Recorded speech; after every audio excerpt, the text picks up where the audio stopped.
Today's small job is to patch the walls. A customer installed a heating unit and I had to run the pipes, I guess. And so we're going to sheetrock it, patch it, and paint the entryway. I have made the patches,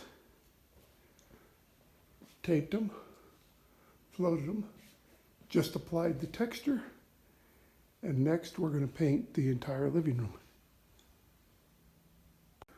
All right, we are done.